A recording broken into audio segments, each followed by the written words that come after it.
Estamos estudiando Apocalipsis y al estudiar de Apocalipsis me he dado cuenta que en Apocalipsis 1:19 dice que escribe las cosas que has visto, escribe también las que son y escribe las que han de ser después de estas.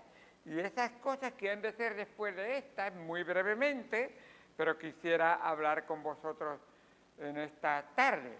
Parece ser que nuestra función de las cosas que han de ser después de estas, la función principal va a ser la adoración.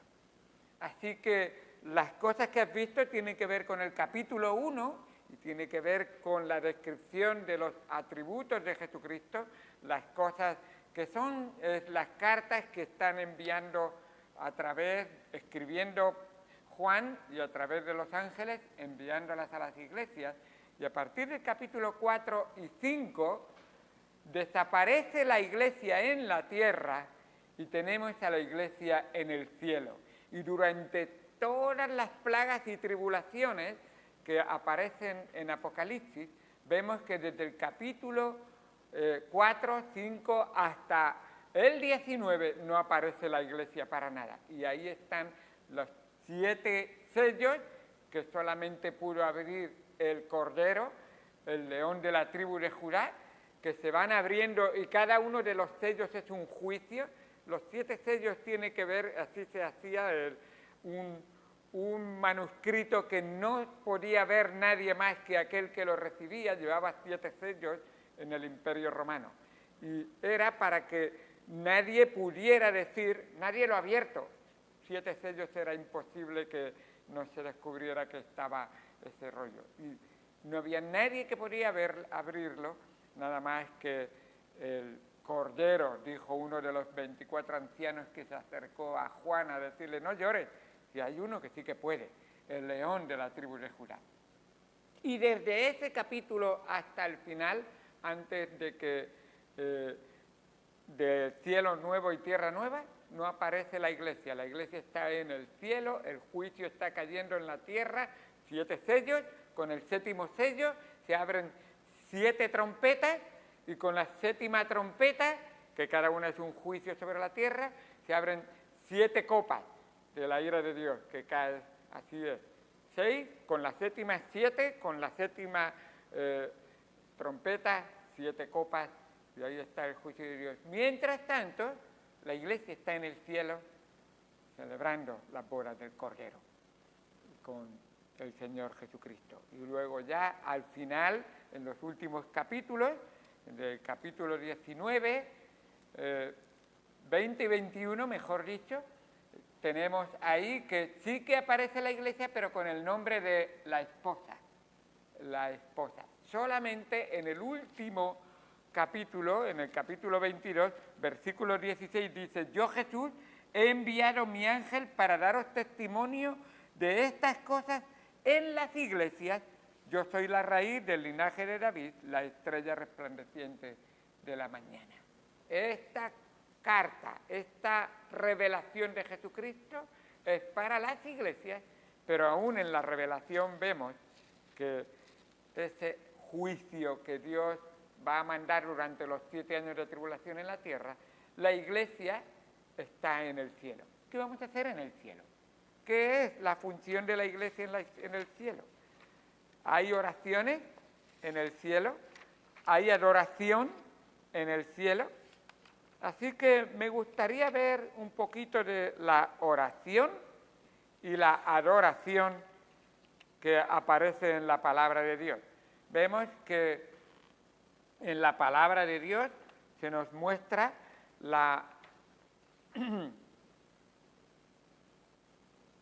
varias veces aparece, bueno, después lo voy a ver un momento, la palabra oración. Y lo vemos en Apocalipsis 5:8, Apocalipsis 5:8, y es muy curioso con qué está relacionado la oración. Recordad que todo el Antiguo Testamento nos enseña muchas lecciones de Jesucristo. El especialmente el tabernáculo y el templo, cada instrumento que había allí nos enseñaba de Jesucristo. Y dice Apocalipsis 5:8, cuando hubo tomado el libro, los 4 seres vivientes y los 24 ancianos se postraron delante del Cordero. Todos tenían arpas, copas de oro llenas de incienso, que son las oraciones de los santos. Copas de incienso que son las oraciones de los santos. Tenemos que recordar que tanto en el tabernáculo como en el templo había el altar del incienso y los levitas y sacerdotes que trabajaban llevaban los incensarios. Y un incensario, para quien no lo ha visto a lo mejor alguna vez, era realmente un recipiente que llevaba unas cadenas, una cadenita o 3 cadenas o una cadena, y que iba echando un olor fragante. ¿Y qué nos dice la palabra de Dios también en cuanto a eso? Es muy interesante ver que ese olor fragante que se elevaba eran las oraciones, o simbolizaba las oraciones de los santos.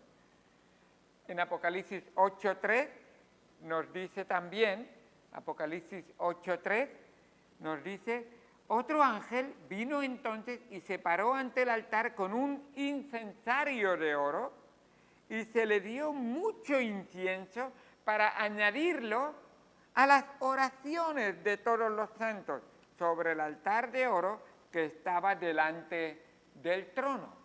Así es, esas oraciones. ¿Sabéis que a Dios le agrada las oraciones que salen de un corazón sincero y que se elevan al Señor?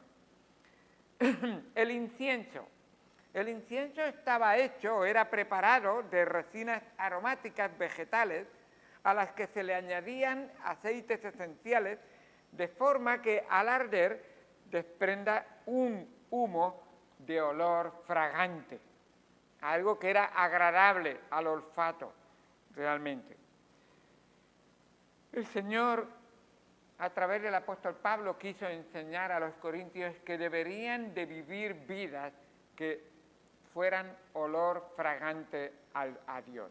Y dice en 2 de Corintios 2:14, mas a Dios gracias, el cual nos lleva siempre en triunfo en Cristo Jesús, por medio de nosotros, manifiesta en todo lugar el olor fragante, el olor de su conocimiento, porque para Dios somos grato olor en Cristo, en los que se salvan y en los que se pierden.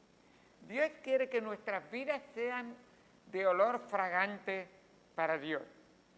Y una de las maneras de hacerlo es tener una vida de oración. Ese incienso refleja las oraciones. Habla a las almas de Cristo, habiendo orado primero a Cristo de esas almas. Ten un testimonio ante las almas. Pídele al Señor que te ayude a tener un testimonio puro y limpio que puedan ver para que vean a Cristo en ti. Así que es importante para nosotros tener una vida que le honre y le glorifica. Ese olor fragante, ¿cómo lo mostramos? Mostrando amor a las personas sin discriminar y sin despreciar a nadie. Por eso la iglesia es una iglesia donde toda nación, toda raza, toda persona es bienvenido. Porque Dios quiere ver que nosotros estamos siendo como Cristo, que amamos a cada alma y a cada corazón, que quiere honrar y glorificar el nombre del Señor. No importa la nación, ni el idioma, ni las costumbres. Lo que importa es el nombre del Señor. Por lo tanto, Dios quiere que nuestras vidas huelan de tal manera que le agrade. Que mantengamos una actitud de alegría y no de queja. Y una actitud de no malhumorado, no una actitud que le honre y le glorifica. Esa es una característica del cristiano, porque el gozo del Señor es nuestra fortaleza. Y debemos de estar gozándonos en lo que el Señor ha hecho. Que seamos compasivos con los que sufren. ¿No dice la palabra de Dios que amemos a Dios y a nuestro prójimo? Pues si la compasión no es una característica tuya, si tu característica es, en vez de tener compasión, es aprovecharte del prójimo, me parece que no estás oliendo bien para Dios. Y también debemos de dar esa amistad, esa compañía, a las personas, aunque sean difíciles. Debemos de honrar a las personas, especialmente los hijos, honrar a los padres, esposos, honrarse el uno al otro y darle toda la honra al Señor Jesucristo. Debemos de esforzarnos por tener mejor carácter. Y esto es algo que muchas veces, que soy así, pues entonces tienes que esforzarte un poco más. Pues entonces tienes que de verdad decirle al Señor, Señor, contrólame. Señor, ayúdame a tener dominio propio. Desarrollar nuestros trabajos con prontitud y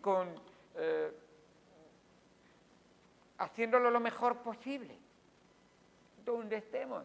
Que no se quejen del trabajo que hacemos, porque lo hacemos mal, claro, estoy diciendo. Así que hablemos a los demás de Jesús, que ofrezcamos nuestro servicio a cambio de nada. Eso nos gusta, pero es lo que hizo el Señor Jesucristo, ofreció su vida a cambio de nada. ¿Qué le diste? ¿Qué tenías tú? Así es, Él se dio enteramente. Y es lo que el Señor quiere, que de verdad tengamos un corazón lleno de gratitud, que muestra gratitud y que tiene acciones de gracia. Y es lo que Dios quiere. A propósito, tú dices, esto realmente no me importa, yo estoy así. Eclesiastés dice algo en cuanto al olor.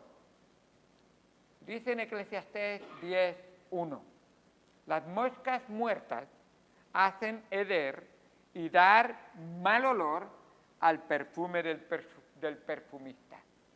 Así una pequeña locura al que es estimado como sabio y honorable.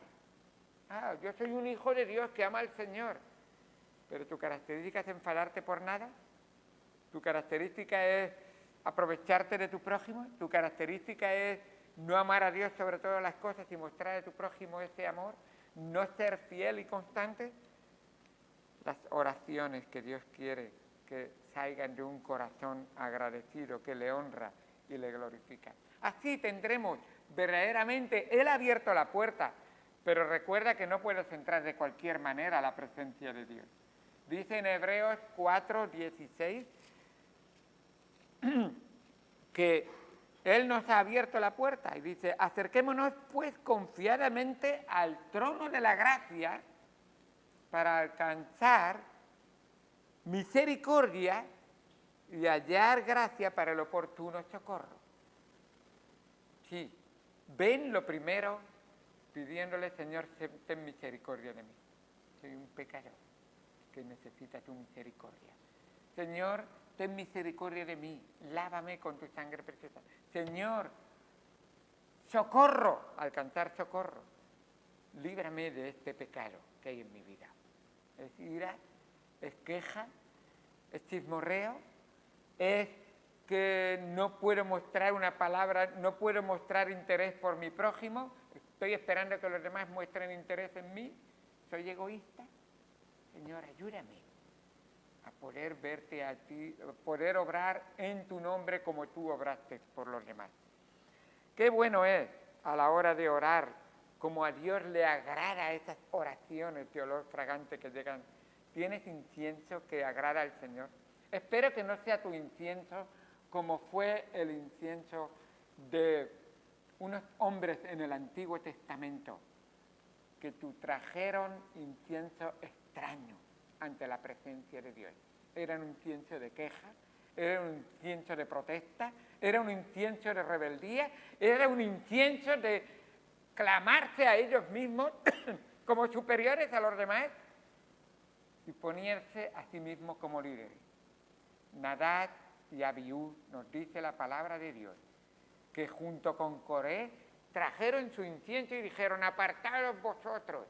Y quisieron apartar a Moisés, a Aarón y ponerse ellos ahí delante, que ellos eran suficientes. Me imagino que a lo mejor cantaban mejor que Moisés y que Aarón, porque Coré era maestro de coro. Así lo fueron sus hijos, que no siguieron los caminos de su padre. Por eso vemos en Salmos, muchos salmos que dicen de los hijos de Coré, no de Coré, de los hijos de Coré, o a los hijos de Coré. Y qué bueno es que ellos entendieron que era la obra de Dios que querían oler olor grato, dar olor grato delante del Señor. Y estas oraciones también tienen que ver con la adoración que se le da a Dios. Esa adoración. Así que, ¿qué nos dice la palabra, qué nos dice Apocalipsis en cuanto a la adoración? Lo primero, o quisiera ver 4 características de la adoración en Apocalipsis. 4 características rápidamente de la adoración en Apocalipsis. Lo primero, en cuanto a esas 4 características de la adoración en Apocalipsis, tenemos ahí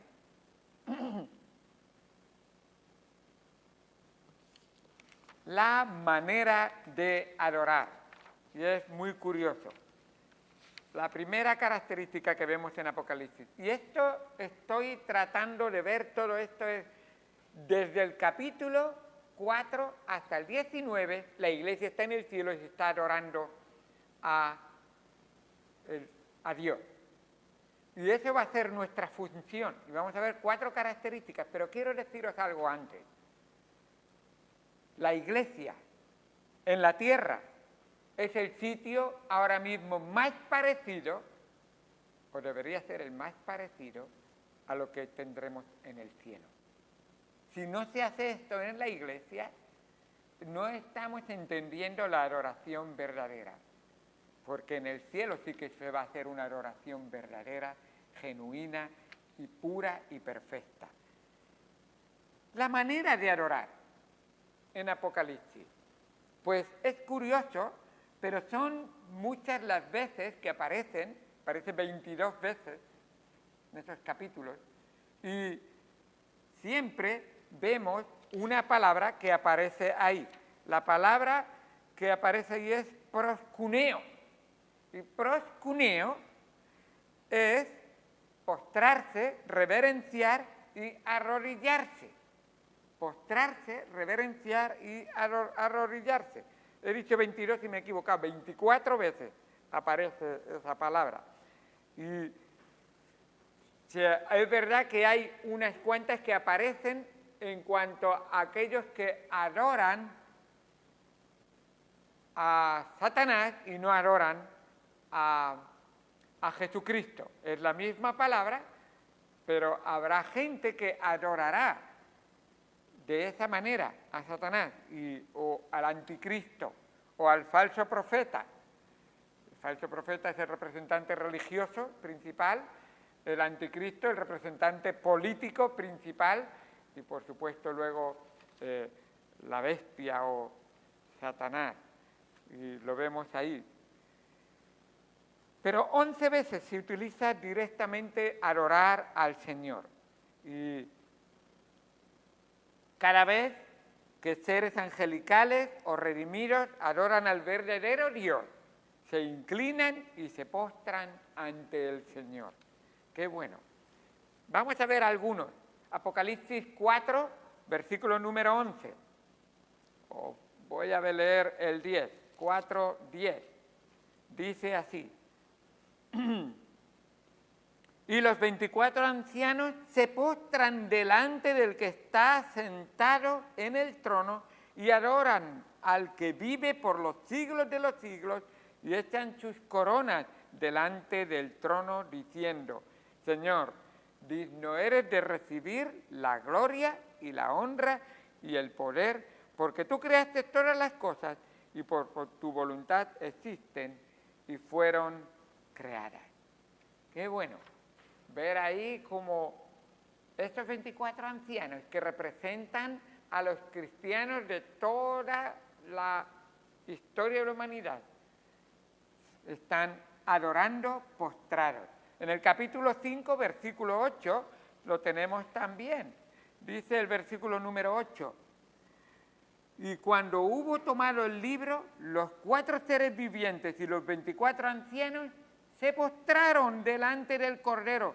Todos tenían arpas y copas de oro llenas de incienso, que son las oraciones de los santos, y cantaban un nuevo cántico, diciendo: digno eres de tomar el libro, de abrir sus sellos, porque tú fuiste inmolado y con tu sangre nos has redimido para Dios de todo linaje, lengua y pueblo y nación, y nos has hecho para nuestro Dios reyes y sacerdotes, y reinaremos sobre la tierra.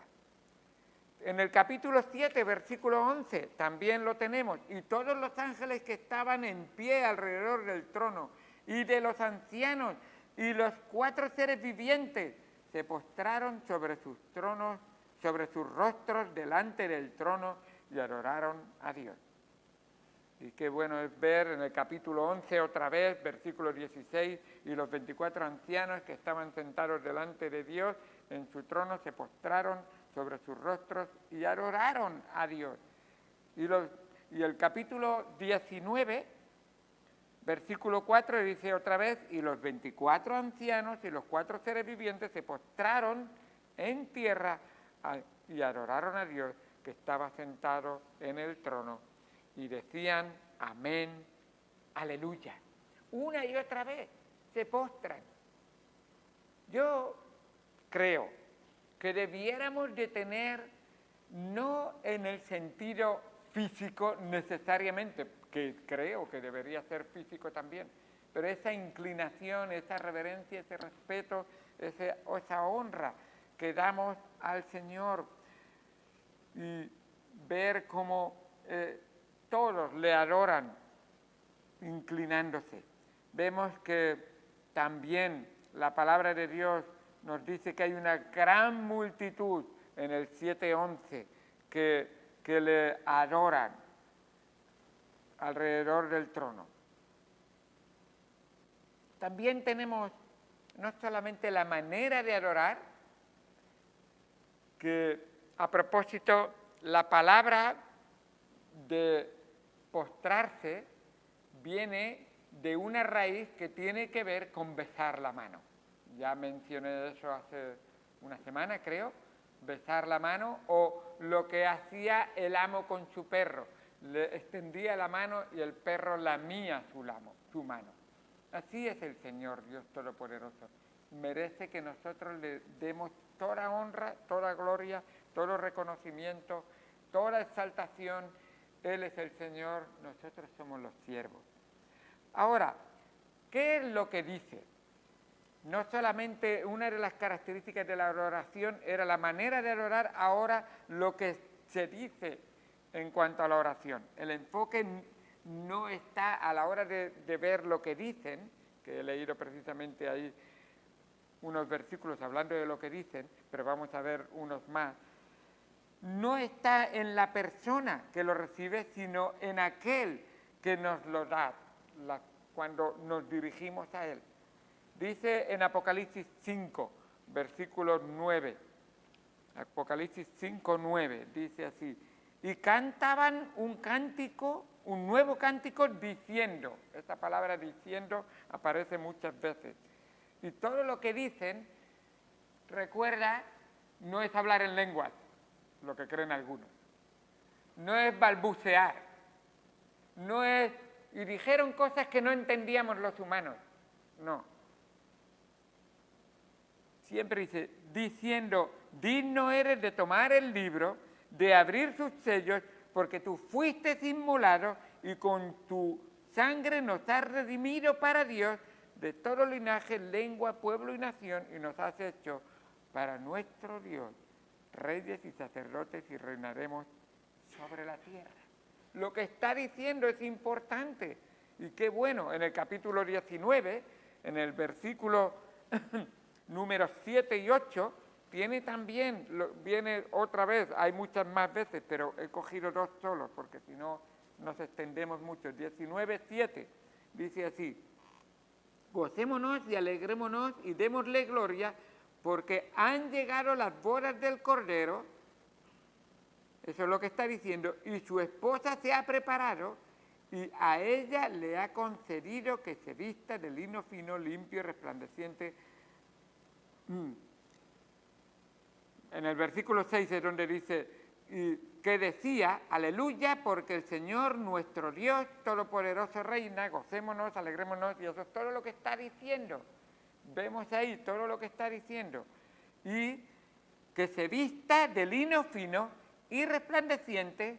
Y ahora escucha, porque el lino fino es las acciones justas de los santos. ¿Estás viviendo una vida que está llena de acciones que honran y glorifican el nombre del Señor? Porque tu ropaje tendrá que ver con tus obras que le honran y le glorifican a Él. Así que, qué bueno es.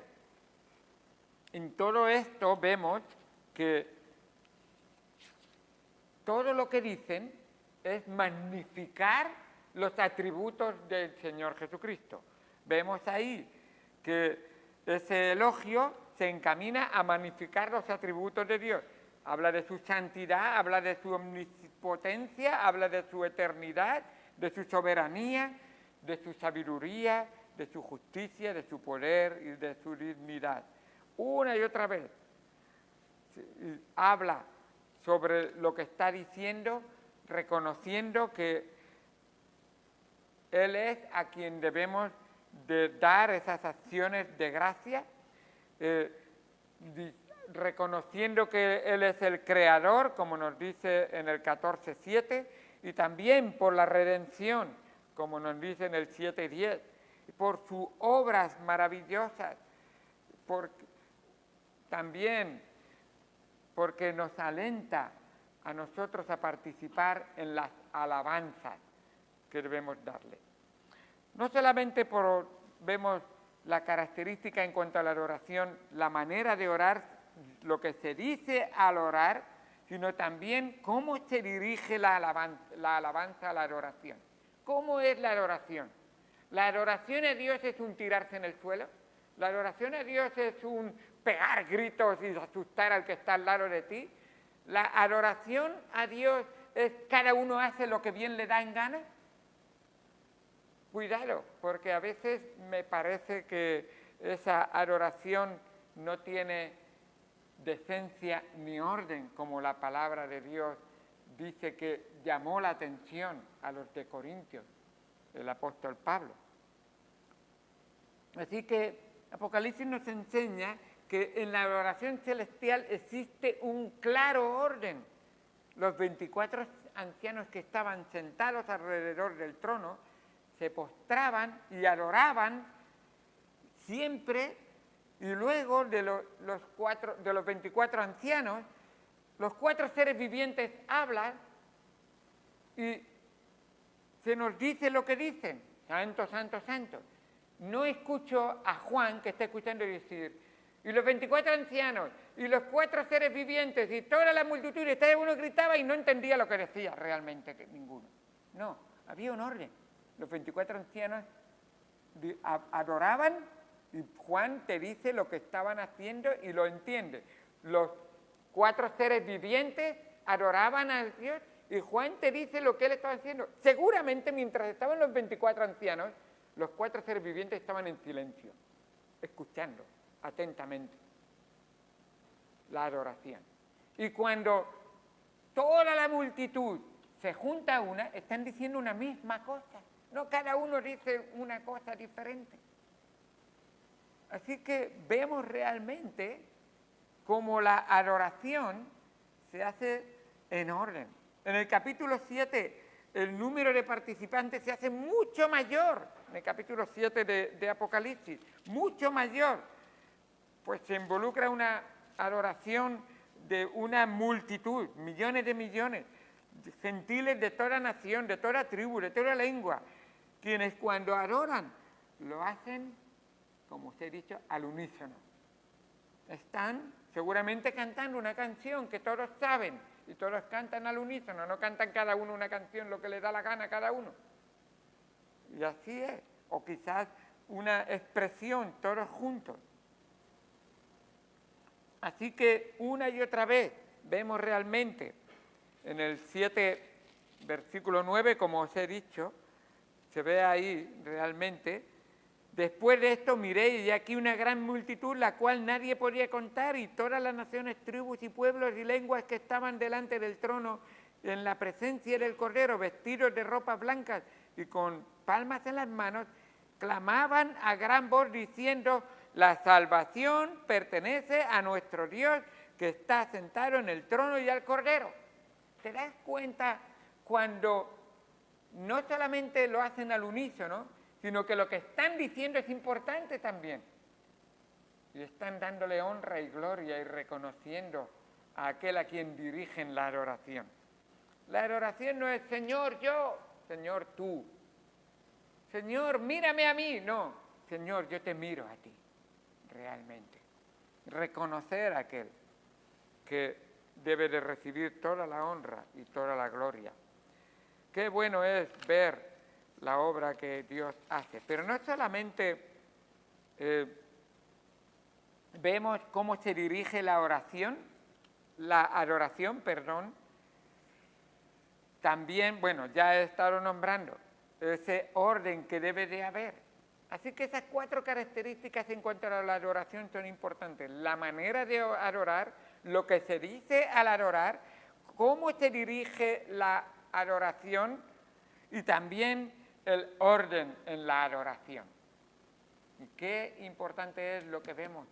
Esas características Pablo tiene que llamarle la atención a la iglesia en Corinto porque no lo están haciendo correctamente.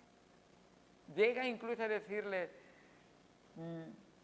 me parece que no os tengo que dar una palabra de aprobación, más bien de reprobación, porque no estáis haciéndolo decentemente y en orden.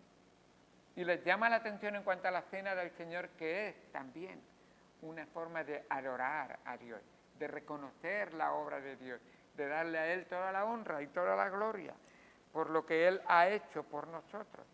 Así que debemos mirar al libro de Apocalipsis como un libro que presenta la alabanza y adoración perfecta para Dios, la alabanza y adoración que es agradable a su corazón. Recuerda que en los Salmos tenemos muchas adoraciones y alabanzas que escribió David a Dios, dirigiéndose a Dios. ¿Y sabéis cuál era una de las características que Dios resalta de David? Es un hombre que su corazón me agrada realmente, conforme a mi voluntad. Tiene un corazón y agradaba a Dios la adoración que él levantaba. Por supuesto, la confesión, el perdón y la misericordia del Señor las necesitamos cada día para dirigir esa adoración que honra y glorifica al Señor. Cada uno de nosotros deberíamos pensar que la actitud de nuestra adoración colectiva es un reflejo de la actitud de nuestra adoración individual. O sea, lo que hacemos en la iglesia debería reflejar lo que hacemos en nuestra casa. El Señor Jesucristo lo dijo así: cuando queráis adorar, orar al Señor, hacerlo en vuestra habitación, a solas, que vuestro Padre os vea y entonces os bendeciré en público, realmente. Y lo que está tratando de decir es: ven a la iglesia a orar, pero prepárate orando primero en tu casa. Ven a la iglesia a adorar, pero adora a Dios en tu casa, en tu trabajo, en cada lugar donde te encuentras. Si no estás haciéndolo, la iglesia llega a ser un lugar como lo fue para el fariseo que entró y descendió a su casa no justificado. Es mejor venir con la actitud del publicano: sé propicio de mí, pecador, perdóname, quiero adorarte de todo corazón, cambia mi corazón primero, Señor. Y entonces hacerlo realmente de tal manera que honremos y glorifiquemos al Señor. Y eso requiere realmente que inclinemos nuestras cabezas, vayamos al Señor en oración y le pidamos que Él nos enseñe a adorarle, porque el Señor, los verdaderos adoradores, los busca que le adoren en espíritu y en verdad. Vamos al Señor en oración.